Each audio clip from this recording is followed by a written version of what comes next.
আসসালামু আলাইকুম ওয়া রাহমাতুল্লাহি ওয়া বারাকাতুহু। আলহামদুলিল্লাহ ওয়া কাফা ওয়া সালামুন আলা ইবাদিহিল্লাযীনা ইসতাফা, আম্মা বা'দ। সম্মানিত দিনদার ভাই বোনেরা, আজকে একটি চমৎকার আমল নিয়ে উপস্থিত হলাম,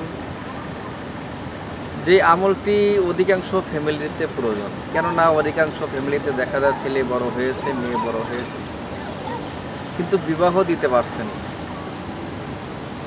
মেয়ে এবং ছেলে বিবাহিত হওয়া সত্ত্বেও, বয়স হওয়া সত্ত্বেও তাকে বিবাহ দিতে পারছেন। বিভিন্ন জায়গা থেকে ঘর আসছে কিন্তু ভেঙে ভেঙে যাচ্ছে, বা যে কোনো সমস্যার কারণে আপনি মেয়েকে বিবাহ দিতে পারছেন না, ছেলেকে বিবাহ দিতে পারছেন না, তাদের জন্য আজকের এই আমল। ভিডিওটা দেখার আগে একটা লাইক এবং সাবস্ক্রাইব করে নিন। ভিডিও না টেনে সুন্দরভাবে দেখতে থাকুন, অবশ্যই আপনার উপকার হবে। জি, সম্মানিত দিনদার ভাই বোনেরা, অনেক ফ্যামিলিতে রয়েছে, রহ রয়েছে, দেশ গ্রামে শহর অঞ্চলে সব জায়গায় একটা মেয়ে যখন বড় হয় তখন তাকে বিবাহ দেওয়ার জন্য আপ্রাণ চেষ্টা করে ফ্যামিলির লোকজন।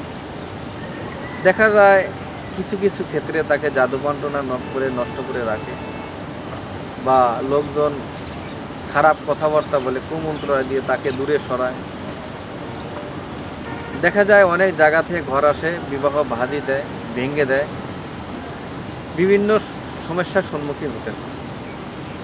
সেক্ষেত্রে ওই সমস্ত মা বোন ভাই বেরাদারকে বলছি, যে যত রকমের জাদু বান্টনা করুক না কেন, যে যত রকমের খারাপ চেষ্টা করুক না কেন, আপনার সন্তানকে বিবাহ না দেওয়ার জন্য অধিকাংশ লোকজন চেষ্টা করে। পাড়া প্রতিবেশী মহল্লার লোকজন সূত্রামি করে বিভিন্ন সময় বিভিন্ন ধোঁকাবাজি দিয়ে থাকে।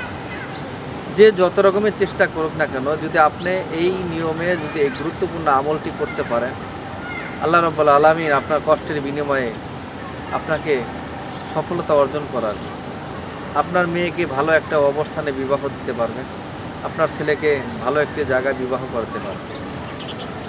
সম্মানিত দিনদার ভাই বোনেরা, নিয়মটি হচ্ছে, অবিবাহিত ছেলে হোক অথবা মেয়ে হোক, দৈনিক যদি 100 বার ইয়া লাতিফু সে পাঠ করে, আল্লাহ রাব্বুল আলামিন তাকে ভালো একটি জায়গা থেকে বিবাহ পয়গাম করে দেবেন, বিবাহের ব্যবস্থা করে দেবেন। আপনি কল্পনাও করতে পারবেন না যে আপনার কন্যা সন্তান ভালো একটা জায়গায় ব্যবস্থা হয়ে যাবে বিবাহ। সেক্ষেত্রে আমরা এই নিয়মে যদি আমল করতে পারি, মহান রব্বুল আলামিন অবশ্যই আমাদের নেক মকসুদ পূরণ করে দেবেন, হাজত পূরণ করে দেবেন। সম্মানিত দিনদার ভাই বোনেরা, অবশ্যই এই আমলটি করার জন্য চেষ্টা করবেন। যাদের ছেলে মেয়ে অবিবাহিত রয়েছে, কোনো প্রকারই বিবাহ দিতে পারছেন না, তাহলে গুরুত্বপূর্ণ আমলটি করবেন। ধন্যবাদ ভিডিওটা দেখার জন্য। পরবর্তীতে সাক্ষাৎ হবে অন্য কোনো বিষয় নিয়ে। আসসালামু আলাইকুম ওয়া রাহমাতুল্লাহি ওয়া বারাকাতুহু।